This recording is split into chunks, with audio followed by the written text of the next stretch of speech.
The thing that I didn't cover, and I'll talk a little bit about it now, is the difference between laminitis and founder.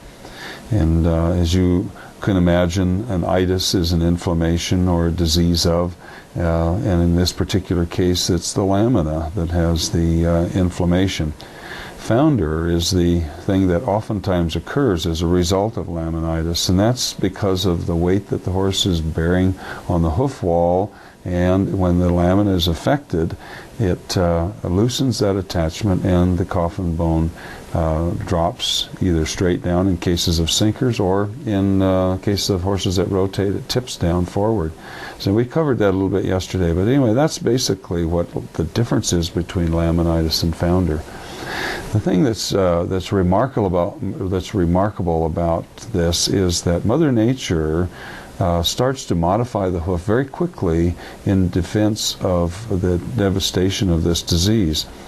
As I talked last week, we talked about the vulnerability of the tip of P3. It's a very fragile structure, and there's an artery and a vein that's closer to the ground than the bone. So as the bone moves against the sole on the underneath side of the foot, it tends to crush all of the vasculature, which shuts down the blood supply for the most part to the bone. So it's very vulnerable for permanent damage. So Mother Nature modifies this foot in a variety of different ways. Number one, you'll see accelerated heel growth with every horse that has foundered, simply because the pain that's incurred in the bottom of the foot sends messages to the muscles, and the muscles tend to contract. They do this involuntarily, and there's not a lot that they can do about it. So in defense of that, you'll see your horses that have laminitis and are foundering, they'll pack the dirt up in a pile behind their heel, and that's the way they'll stand to help relieve some of that tension on the deep flexion tendon that they have no control of.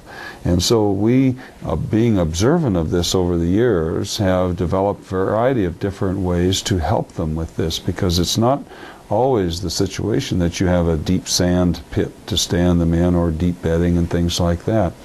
So, and that's the thing that we're going to talk about next week, is the things that you can do early in the syndrome so that you can preserve the quality of the bone and the vasculature inside of that foot.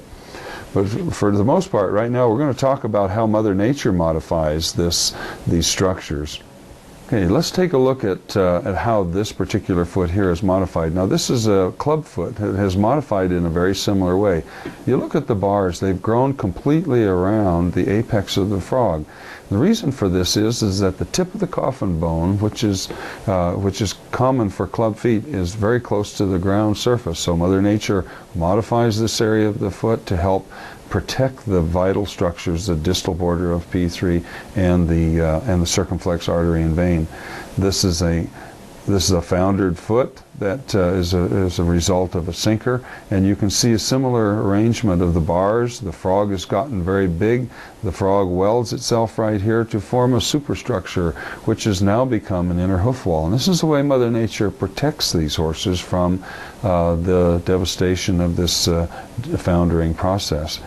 If you look at this through an X-ray, you'll see that the tip of the coffin bone is out here in this area, suspended from the inside instead of from the outside as it was before the laminitis occurred.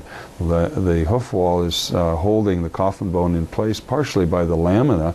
Now, as a result of the laminitis, it's lost its attachment, so Mother Nature quickly tries to adjust that with the way the frog grows, the way the bars modify themselves to form an inner hoof wall. If you look at this particular section, you'll see how this area of the foot has modified itself, become stronger in order to protect this vital structure here, the tip of the coffin bone.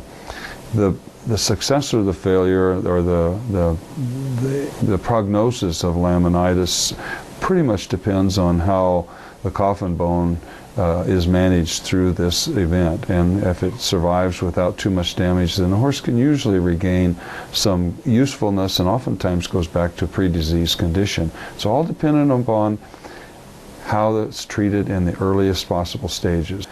So In light of this bit of insight, we try to get ahead of the game. We know that this is what Mother Nature's trying to do, so it's up to us to help either furnish the horses with the proper bedding, either in the form of deep sand or deep shavings and the likes of that, so that they can pack this stuff up underneath of their foot in a proper way. But it's not always possible that to do this in the most optimal way. So what we're going to talk about next week is what you can do with styrofoam blocks, purple podiatry pads, or a variety of other things that will help furnish the needs for these horses at this crucial time, so that you can protect the vital structures inside. So until then, we'll look forward to seeing you next week when we talk about what you can do to help save your horse's life.